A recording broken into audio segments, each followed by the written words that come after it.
আসসালামু আলাইকুম, আমন্ত্রণ বাংলাদেশের সংবাদে। আপনাদের সাথে আছি আমি মুন্নু সুলতানা। শুরুতেই জানিয়ে দিচ্ছি পায়োনিয়ার ইন্স্যুরেন্স সংবাদ শিরোনাম।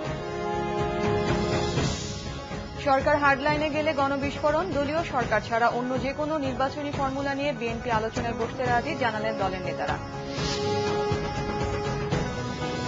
অবাধ ও সুষ্ঠু নির্বাচনের স্বার্থে বিকল্প প্রস্তাব এলে সরকার সংবিধান সংশোধনে রাজি আছে, বললেন দপ্তরবিহীন মন্ত্রী সুরঞ্জিত সেনগুপ্ত।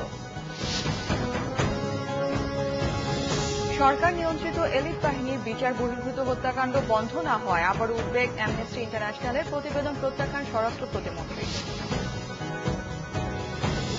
আইএমএফের শর্ত মেনে আগামী বাজেটে জনগণের জন্য প্রয়োজনীয় ভর্তুকি কমানোর আশঙ্কা অর্থনীতিবিদদের, বললেন ভুল নীতি ও দুর্নীতি বাড়িয়েছে ভর্তুকির আকার।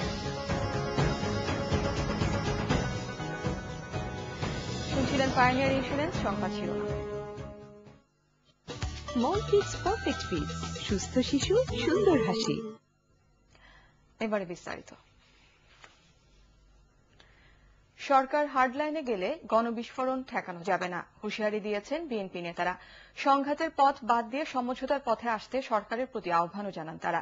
কেন্দ্রীয় নেতাদের মুক্তির দাবিতে বৃহস্পতিবার বিক্ষোভ সমাবেশ থেকে এসব হুঁশিয়ারি দেওয়া হয়। দলীয় সরকার ছাড়া অন্য যে কোনো নির্বাচনী ফর্মুলা নিয়ে বিএনপি আলোচনায় বসতে রাজি বলে জানান তারা। বিস্তারিত জানাচ্ছেন সিকান্দার রেমান।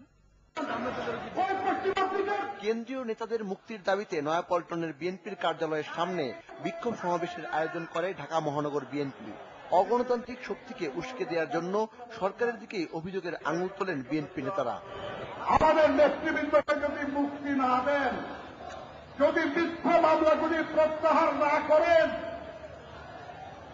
তাহলে বুঝবো আমরা যে আপনি যে কথাটা বলেছেন যে সেই শক্তি আমার পর আপনি এটা মনে থেকে বলেন নাই।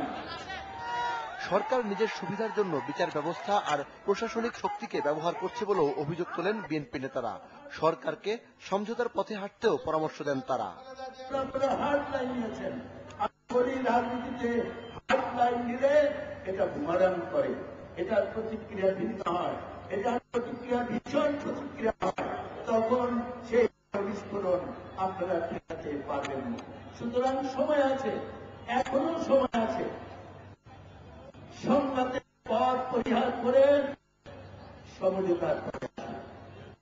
এদিকে বন্দী নেতাদের মুক্তির দাবিতে জাতীয় প্রেস ক্লাবে এক মানববন্ধনে বিএনপির স্থায়ী কমিটির সদস্য ব্যারিস্টার রফিকুল ইসলাম মিয়া দলীয় সরকার ছাড়া অন্য যে কোনো নির্বাচনী ফর্মুলা নিয়ে বিএনপি আলোচনায় বসতে রাজি বলে জানান।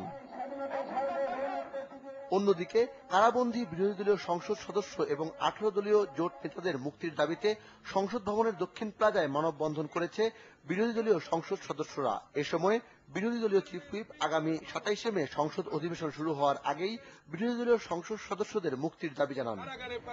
সিকান্দার রেমান, বাংলা ভিশন, ঢাকা। অবাধ ও সুষ্ঠু নির্বাচনের স্বার্থে বিকল্প প্রস্তাব আসলে সরকার সংবিধান সংশোধনে রাজি আছে বলে জানালেন দপ্তরবিহীন মন্ত্রী সুরঞ্জিত সেনগুপ্ত। বৃহস্পতিবার ঢাকা রিপোর্টার্স ইউনিটিতে আয়োজিত এক শোক সভায় তিনি কথা বলেন। রাজপথে নয়, সংসদে এসে বিএনপিকে তত্ত্বাবধায়ক সরকারের প্রস্তাব দিতে বলেন তিনি। সংসদে আসনের ভিত্তিতে নয়, বিরোধী দলের প্রস্তাব হিসেবে তা আলোচনা করা হবে বলেও জানান তিনি। রাসেল আহমেদের রিপোর্ট।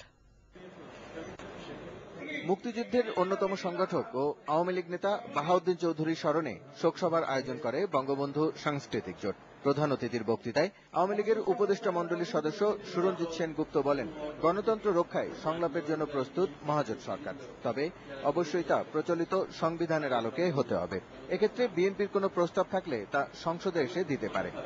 অবাধ সুষ্ঠু নির্বাচনের জন্য আমাদের যদি প্রয়োজন হয়, এমনকি সংবিধান সংশোধন করতেও রাজি, মহাজোট সরকার প্রস্তুত আছে। কিন্তু সেই ডায়ালগটি অবশ্যই সংবিধানের অন্তর্গত হতে হবে, প্রচলিত আইনের অন্তর্গত হতে হবে। এর থেকে বাইরে যাওয়ার অধিকার কারো নাই। সভায় মহাজোটের অংশীদার রাশেদ খান মেনন বলেন, ১/১১ কুশীলবরা পুনরায় মাঠে নেমেছে, তাই গণতন্ত্র রক্ষায় এখনই ঠিক সমাধান দরকার। ১/১১ সব প্লেয়ারের মাঠে, সমস্ত প্লেয়ারের মাঠে, আপনি নামগুলো উচ্চারণ করছি না,